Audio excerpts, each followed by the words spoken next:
Perfect. Who better than Derrick, Pat, Andrew, the wrestling crew? Man, they bout to put an end to y'all careers like a finishing move.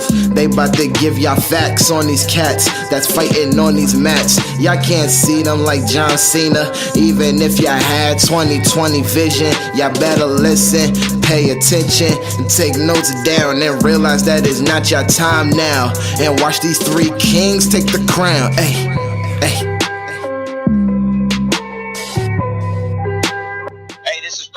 From Standalone Wrestling. You are listening to Wrestling IQ 101. What the hell am I doing on this show? I'm not smart enough to be on this show. Hey guys, you're listening to another edition of Wrestling IQ 101. You can find us on Facebook, Twitter, and Instagram at Wrestling IQ 101. I'm Andrew alongside Derrick. What's up, guys? And today we got a special guest with us, Anthony Bennett. How's it going? Hey guys, how you doing? Doing real good over here. Awesome. Thanks for joining us. Definitely. So Anthony, hey, no problem. Talk about your love for professional wrestling and how it started. My love for professional wrestling started back in 1998, I believe, 1999. It was my first time watching wrestling. Had to be when Kane and Undertaker slammed the stairs on Vince McMahon's ankle. And I was like so mesmerized by it. And from that moment, like Kane coming out, like with the fire, the explosion, and the Undertaker like being dark and like so creepy. Like I loved it then from the first time I watched it. Like that right there made me want to tune in next week to see what happened. And then from there on, like, you know, it just progressed. I started liking guys like K-Quick, R-Truth, then Scotty 2 Hotty, and Grandmaster Sexy Rikishi, guys like that. So, you know, like just watching those guys and then seeing them, it's like, okay, I want to do that. I want to act like I already act like that, so I could, like, it's fun to see people like me doing wrestling. And that was like, okay, yeah, I love acting like this. This is awesome. Let me do this. I want to do this. So, you know, that's where it started, watching guys like Kane and The Undertaker, and then tuning in the following week to see guys like Rikishi and Scotty 2 Hotty and Grandmaster Sexy and stuff like that. Cool. Nice. So at this time, who was your favorite wrestler at this time when you were watching? At this time, my favorite wrestler is R-Truth. Oh, nice. But yeah, he still has that charisma. Like, I liked him back when he was K-Quick, just because that charisma back then, and then seeing now, it's just like, it's still the same guy. It's just like, he just goes under a different name now. Yeah. So, you know, back in high school, you actually wrestled, right?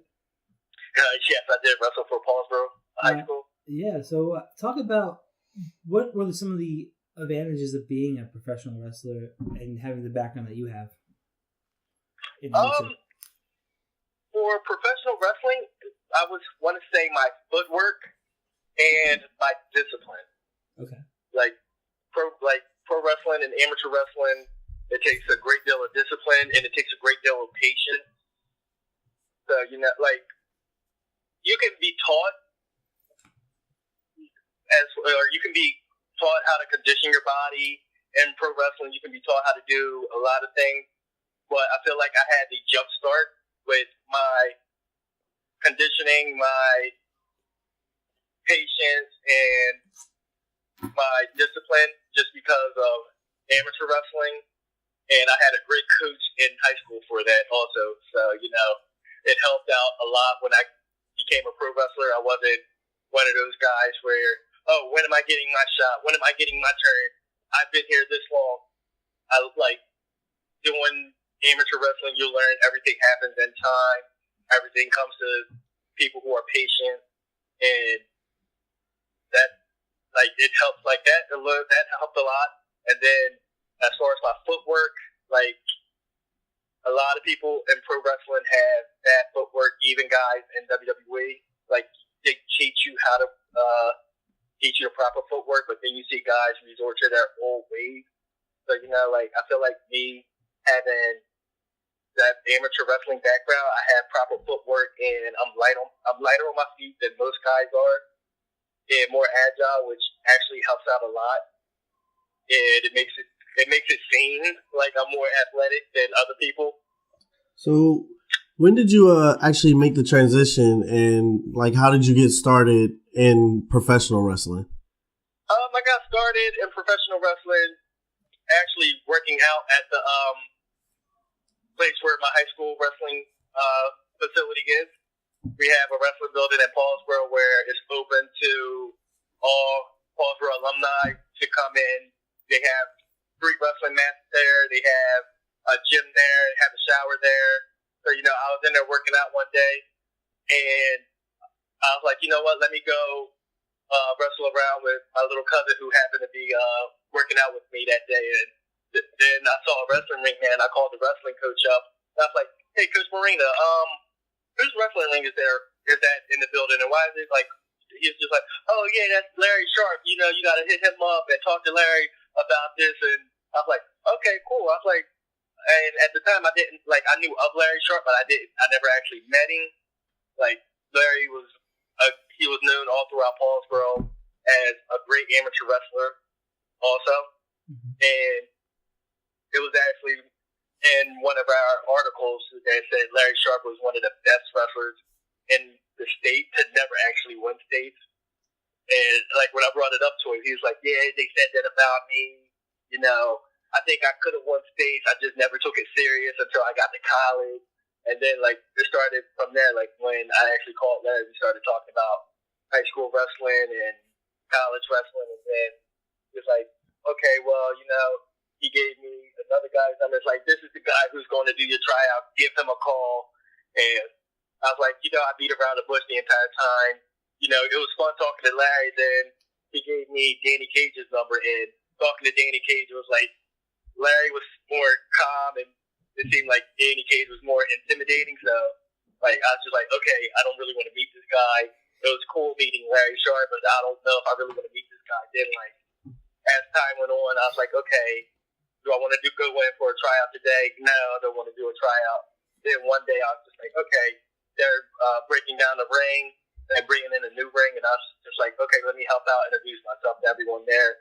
Then after I helped set up the ring, they're like, okay, yeah, well, do you still want to do your tryout? And I was like, oh, well, I mean, I don't know. And, like, I got so scared. Then, like, they're like, oh, well, you're just going to do this. You're just going to do this. We're going to teach you how to protect yourself. And, like, I was like, okay. So I actually did the tryout that day, and it just started from there. And this was back in August of 2012. So, Anthony, talk about your love for Disney movies. I feel like love is an understatement for how I feel about Disney movies. But I definitely, like, I feel like everyone can tell I'm a Disney fanatic. My gear actually has the Disney font on it. With my name in Disney font, so like, I feel like it's very out there that I'm crazy about Disney movies, but my favorite Disney movie is definitely Lion King. Yeah. Oh man, nice. That's a good one. Who's your favorite character in Lion King? I feel like I want to say Pumbaa, just because Pumbaa's out there. Pumbaa's like, that's a man.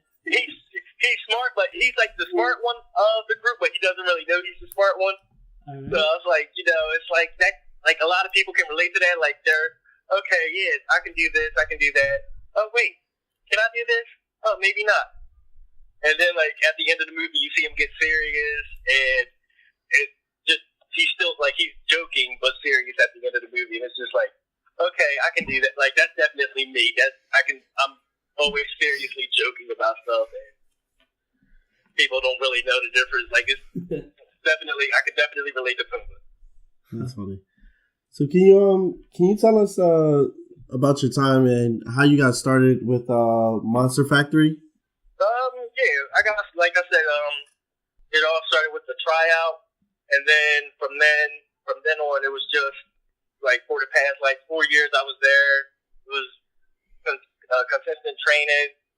You had guys like Larry Sharp training us, and we you had guys like the Blue Meanie coming in, guys like Bill Wild, and both of these guys were in ECW back in the beginning. So, and then Blue Meanie being on WWE. So now we got two different forms of TV wrestlers.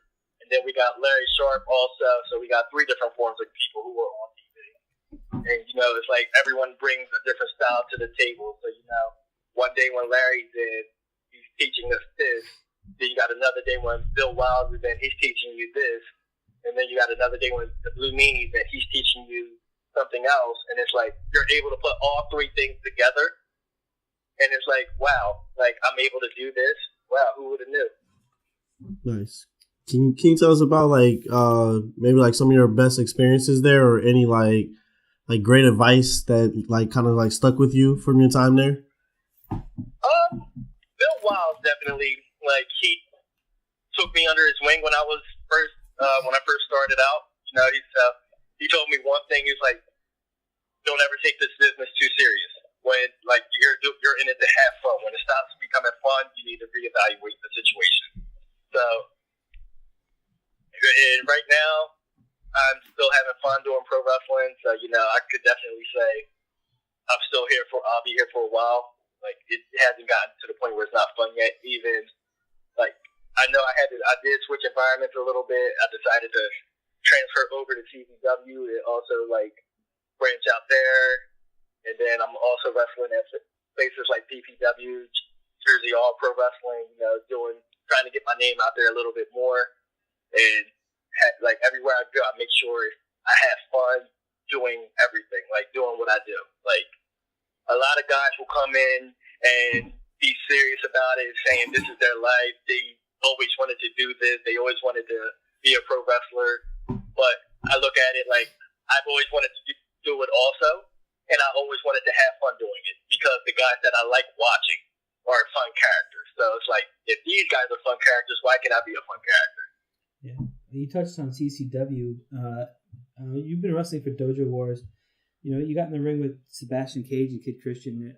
How is it working with those guys? Because they're so quick, and so are you. I've wrestled Sebastian Cage 2 times, actually. I wrestled him at Dojo Wars, and I also wrestled him at 302. Okay. And both times, I won the first match, lost the second match. Both times, it was definitely something interesting.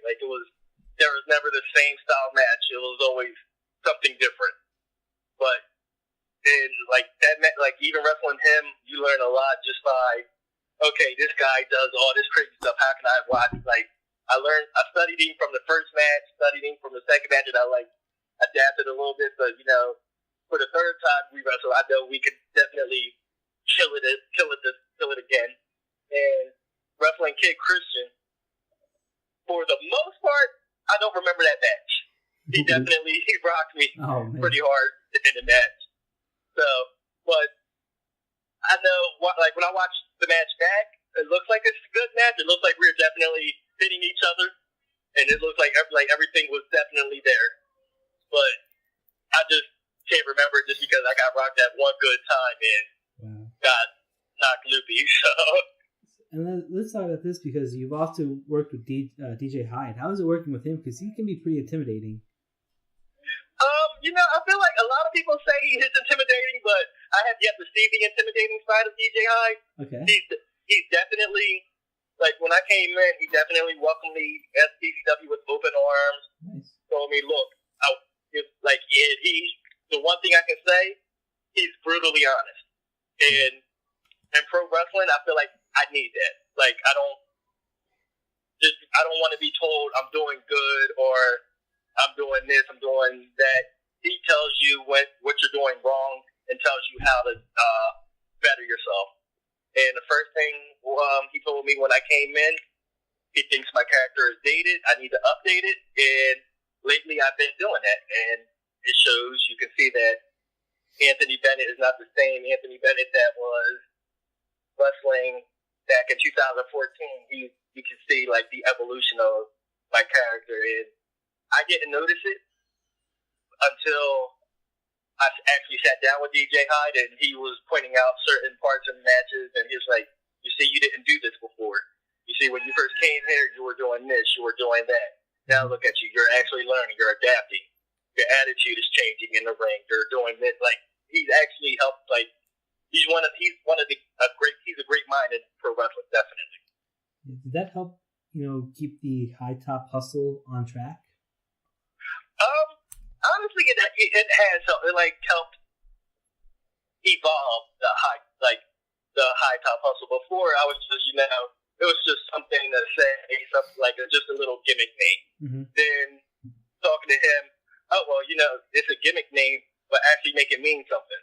You actually then he broke down what I needed to do. Like you do this, you're working out. Why are you working out? And the same thing came from Drew Gulak. He also broke down the high top hustle and what it meant and everything like that. So he's like, you were always smaller than everyone else, so you had to work out. You grew up in a town where there's nothing but a wrestling program, and now after high school there's nothing you can do other than pro wrestling. So now you got to hustle to get to where you need to be, and now you had a taste of success at the Cruiserweight Classic. Now you got to hustle to get back there. He was basically telling my whole story, and he broke that between DJ Hyde and Drew Gulak, breaking down who Anthony Bennett is as a person, mm-hmm. and then putting that person into his character, into the character of the high top hustle. Now it makes more sense, and now it's I'm not just the high top hustle. It's more of me hustling, me telling my hustle through pro wrestling.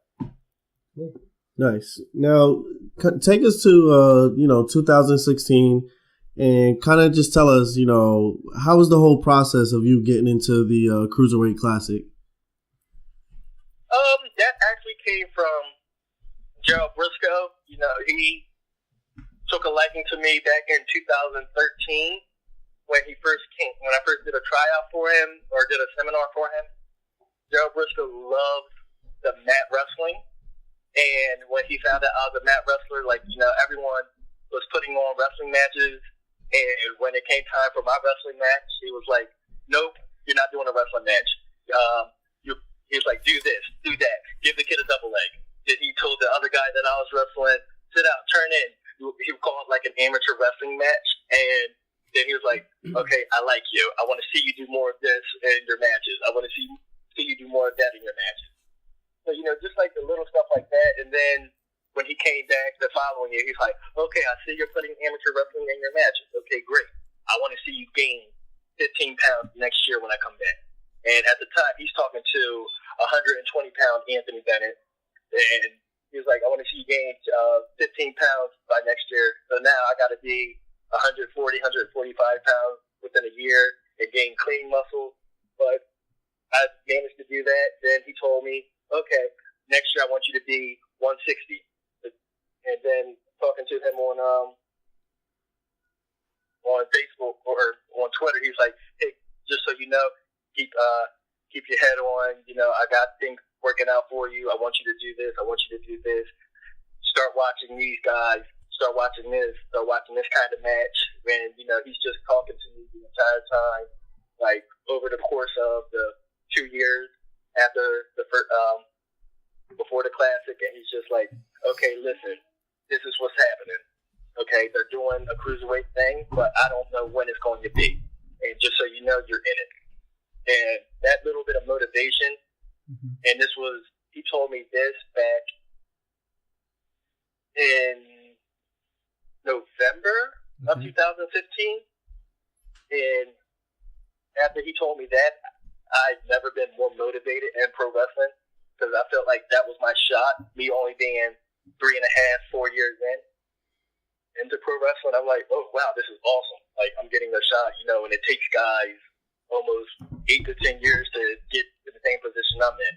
Yeah. So now, that little bit of motivation helped out a lot.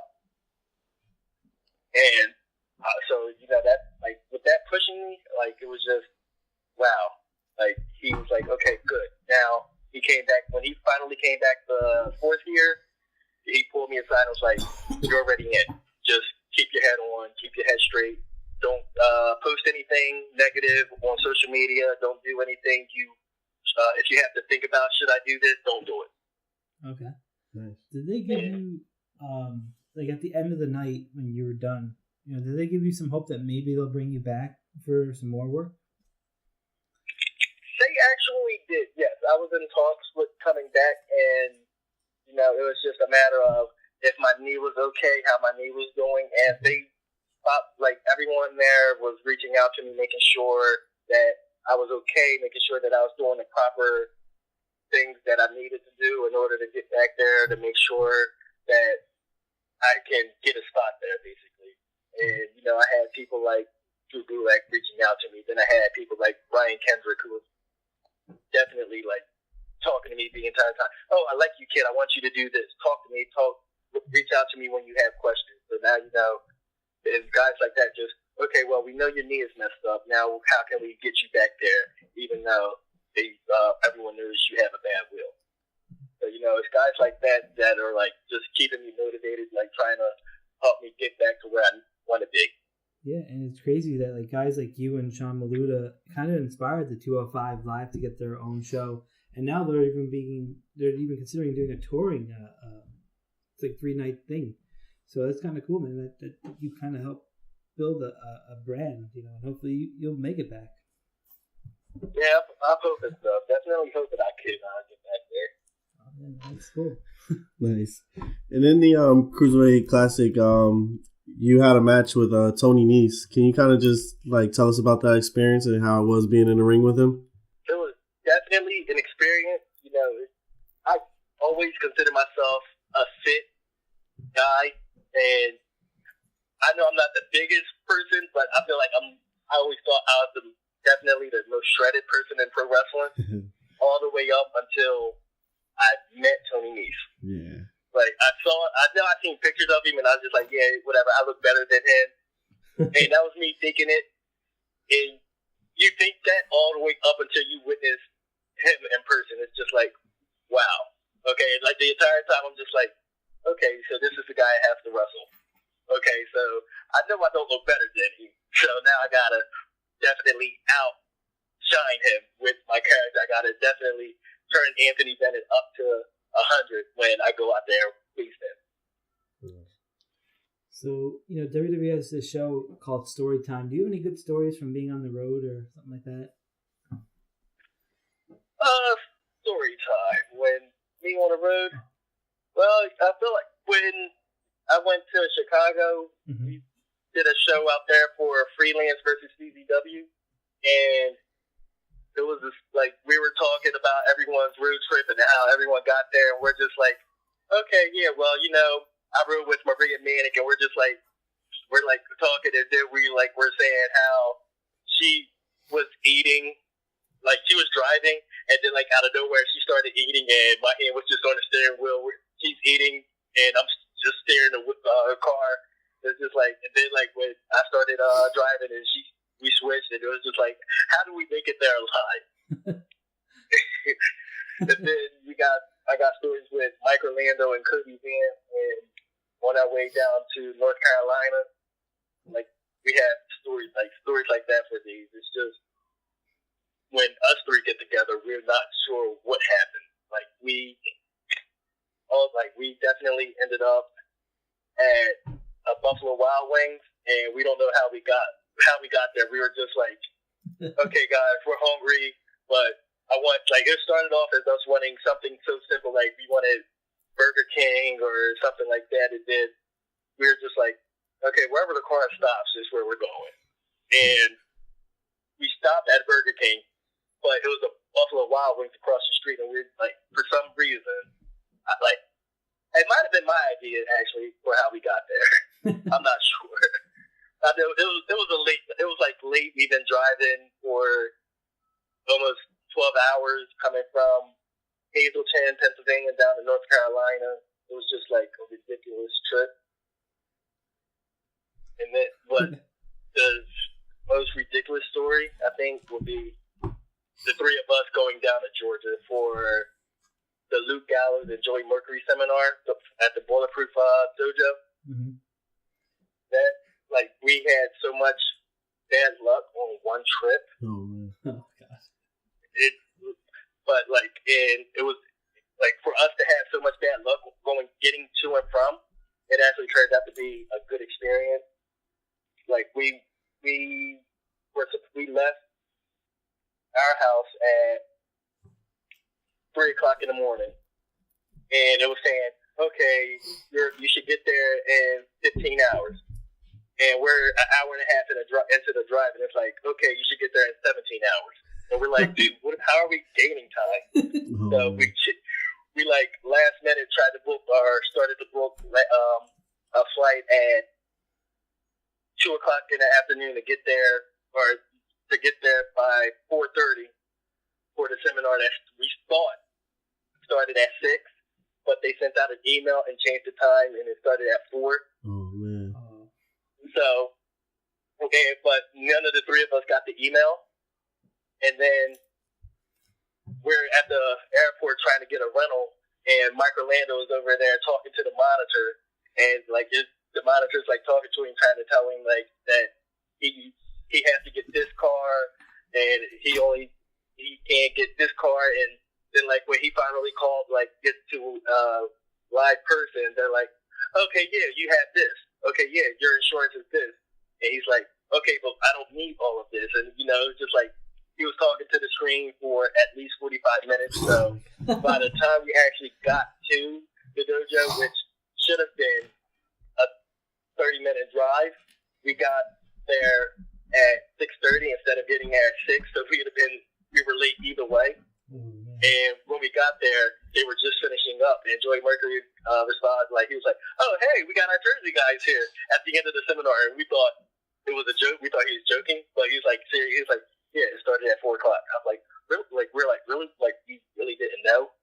And when we walked in there, you had guys like Donnie Pepper Cricket, and you got guys like Duke, Cornell, and everyone like that. They're reaching out to us, hey, guys, look, like they're still letting us roll around. We'll get in a ring with you. And you got it was like just that little bit of them being nice to us and opening up to us, guys that they don't even know. They're like, okay, yeah, we'll get in a ring with you. We'll work with you. And then they're like, Joey Mercury and Luke Gallows are like, we didn't know about you guys having to go through all of this to get here.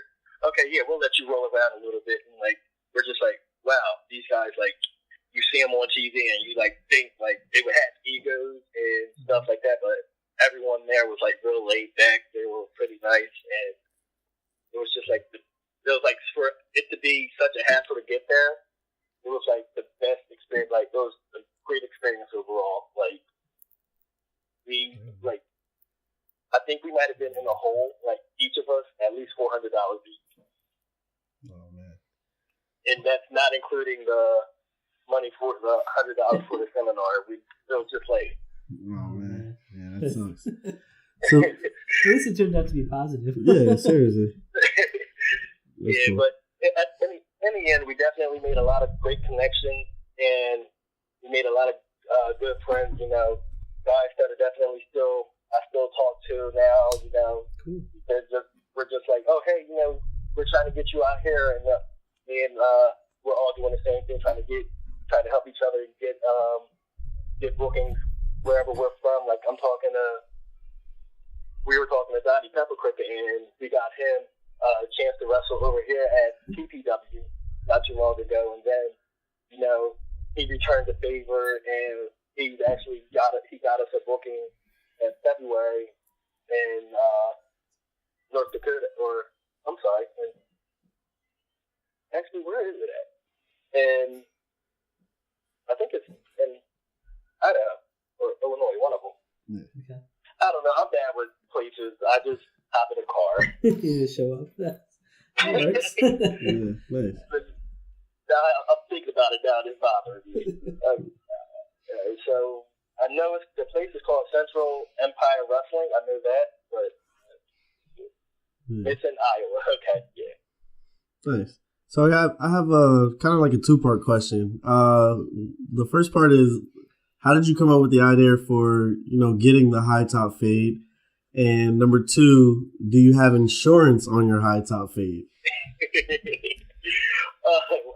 I definitely do not have insurance on the high top. Oh, I feel man. like I should actually get that though. You should. Kim Kardashian has insurance on her butt. Yeah, I feel like I do need to get that looked at. But it actually came almost 3 years now. Okay. Actually, 4 years. Me and Bill Wiles, like I said, Bill Wiles took me under his wing, and he wanted to wrestle with me. He was like, I want to see what you know. I want to see how. I want to make you a project. I want to build you. I want you to do things this way. And so like we were working a series together, and then he was going to Disneyland or Disney World. I think in November, and he told me, he was like, "Hey, how soon can you grow out an afro?" Oh, man. And this was back in June, July. I was like, I could grow one out of, I could have a solid afro within a month or within 2 months. And he was like, "Okay, good, because my girlfriend won't let me go down to Disney with my sideburns, so we're going to have a hairless sideburns then." And I was like, okay. And then so I decided to grow out an afro. So, like, if you watch the match, you see I look like one of the Jackson 5 with my little afro and everything. And then later on, it's like, okay, I have the afro, but the afro isn't really me. Mm-hmm. So I'm like, I'm trying to figure out what to do with this. And I was talking to him about it, and he was like, "Well, why not just get a kid and play?" And I was like, and I was thinking about it, but I was just like, wasn't sure if that will be like good wrestling wise. Like, I don't know. I didn't know if like I could work with it wrestling wise. Mm-hmm. And he was like, "Did it?" And I was like, "Okay." So I thought about it, but now this is somebody else actually saying it. Okay, great. So I'll do it. Then I came in with the high top and everything, and he was like, "I like this look on you." So now it's just like my trademark look for now. I'm trying to figure out how to update it, how to keep playing to it, and everything like that. Yeah, nice. So, Anthony, talk about Jersey All Pro Wrestling, because we spoke that day, and then you actually went on to win the best of the light heavyweights. Talk about that experience, because a lot of wrestlers would glamour to have that opportunity to be part of Jersey All Pro. And it definitely it was a great experience. Like when I came in, I was just I was excited to be there. I was excited to be a part of the match, to be considered one of the best of the light heavyweights. Mm-hmm. And then when I actually won, I was like, wow, like I stood in the ring with these guys, and it was all like most of the people that were in that match I met or I've been in the ring with also. Mm-hmm. So it's like I've been in the ring with guys like Anthony Gangoon, Brandon Watts. I met Danny DeMonte plenty of times. I met Matt McIntosh. Mm-hmm. I've also met Homicide a couple of times. It's just like, being in the ring with all these guys, and I'm like, wow, I'm in the ring with these guys. Like, and we're all considered the best of the light heavyweights, and it's just sitting there looking at it. It's like, okay, wow, like I won this match. I made it to last against all 7 of these guys, and you got guys like Roy Gulak, whose brother is who's another great mind in wrestling, another technical wrestler who I look up to. And I've also came across Roy Gulak too, where we had a solid wrestling match. And, so it's like guys that I stepped foot in the ring with already who I consider great opponents, but now for all of us to be considered the best of the light heavyweights, it was just like, wow. Like, it gives, it doesn't give you an ego, Mm-hmm. but it gives you that little bit of motivation. Like, it makes you want to keep going. It makes you want to keep striving to do what you're doing. So, the match, for Jersey All Pro is going to be February 24th. You've been signed. Are you going to challenge Arcadia? I definitely am. I was told that was that was the number one contender match. Yeah. Number one contendership match. So for me to actually win that match and be considered the best of the light heavyweights, I feel like I have to challenge Arcadia now. I feel like it needs to happen. So, in closing, What is your message to Arcadia, if you have one? Right now, I don't really have a message. I still have to spend time studying him. I know I watched this match with Jonathan Gresham, and even that match had me it was like watching it as a fan. Yeah. So now I got to watch it as a wrestler. And me watching it as a fan is a good thing because they were able to keep me entertained, and I was able to study his character.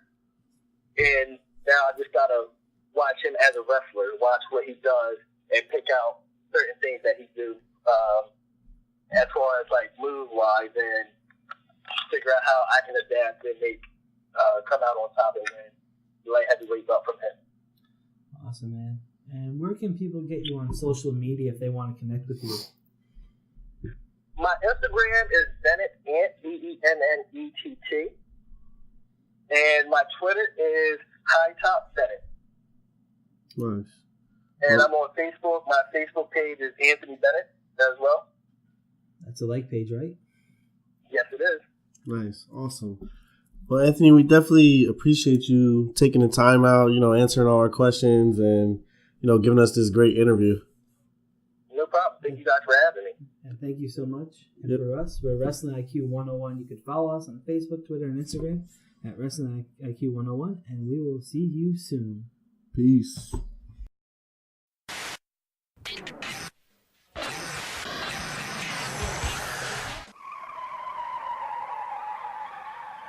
You have just listened to the Wrestling IQ 101 podcast, powered by B Plus Player Radio. One more for the good guy.